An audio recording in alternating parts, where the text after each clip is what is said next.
All right, welcome to part two in this video series. So we're talking about using constraints to teach a game model. And I gave you the example of Pep Guardiola's positional grid. And just to review, you could see the low percentage area in the corner. You could see the half spaces, right, where you can hit penetrating passes into the box. You could still play the ball out wide. You could see the fast area, which is the one-touch area and on top of the penalty box, and so forth. So you could see that that grid is set out in half of the field. And we talked about having a fluid, flexible game model where players grasp the ideas, but they still have their freedom to make their mind up. And for me, it's so important that the players grasp the concepts instead of rigid rules. They can't memorize all situations and everything. They need to understand the general concepts. And that really, for me, is when you use this positional grid, it instills general concepts that players can keep in mind, but they can bend those concepts so their play does not become predictable, and also so they don't become restrained and restricted by your own game model.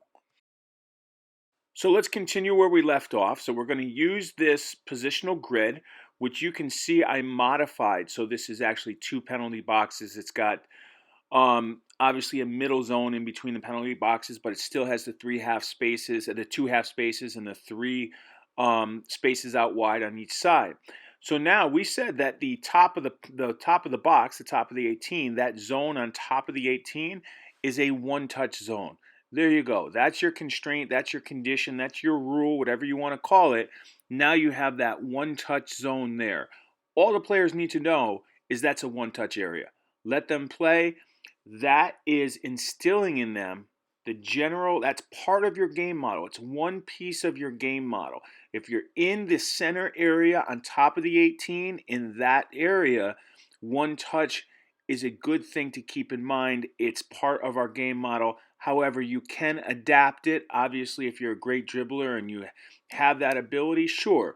But for now, we want to instill that one touch mentality on top of the box.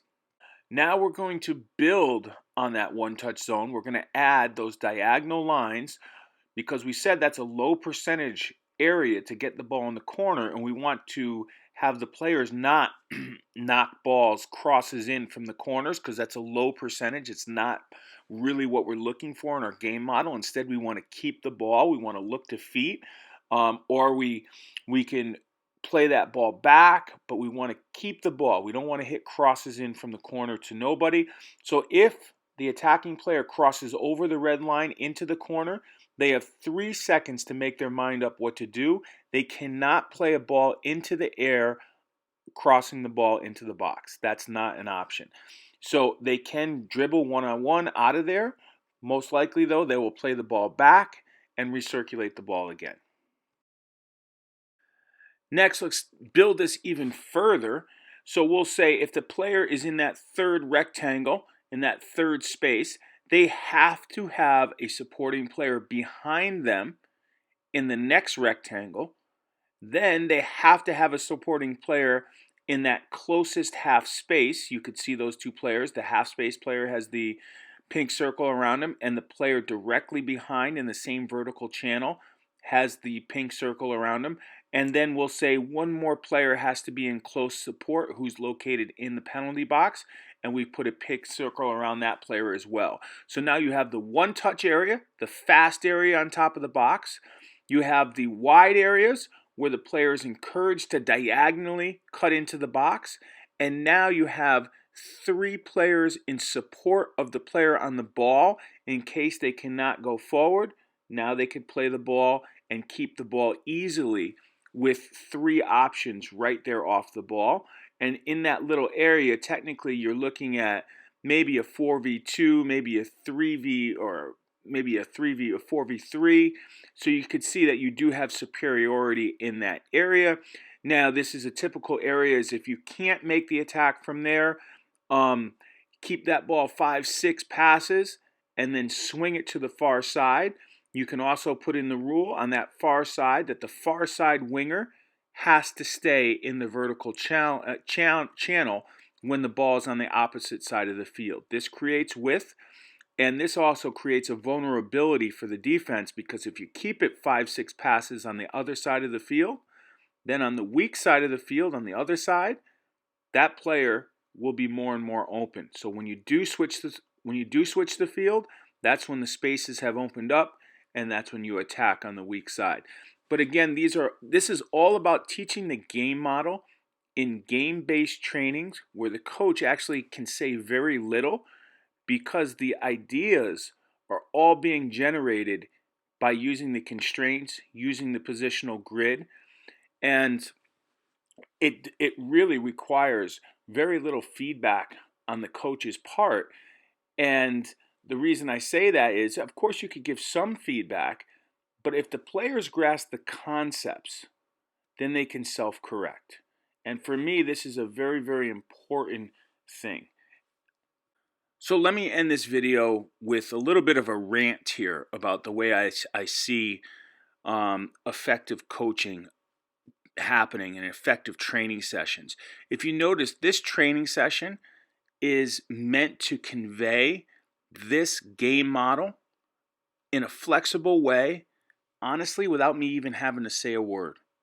Those conditions, those constraints are placed into this training session, and the players gain understanding of the game model by playing in those conditions without the coach having to say a word. And I look at soccer as a game that's fluid, it's changing.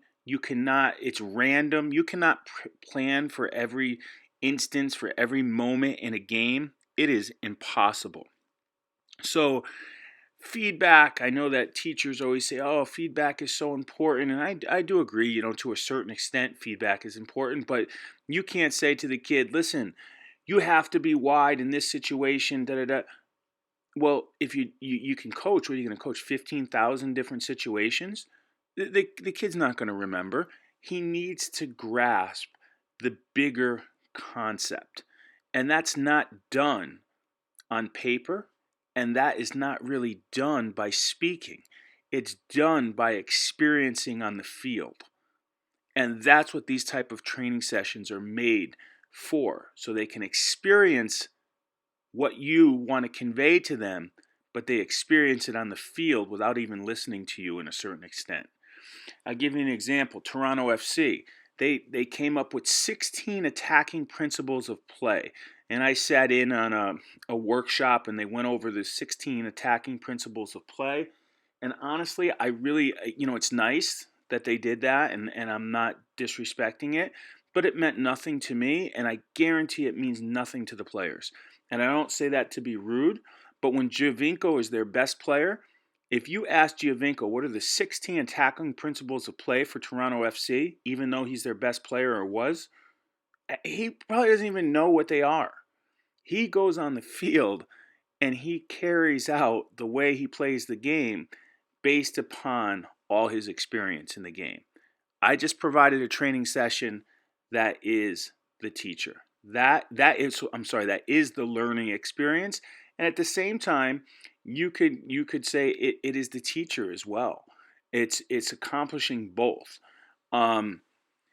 So I often think that coaches are, here's my 16 principles of attack, and here's my 10 principles of defending, and I just don't know if that means anything. I don't know if it's worth anything.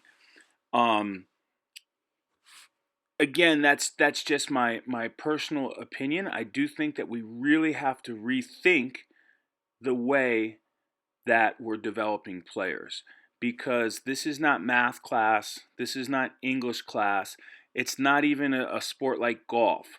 This is much, much different. And I'm going to be coming with many more videos kind of in this same area that I'm discussing with you now, but I think there's much different ways that we should look at the game and coach the game that are currently not being carried out like that.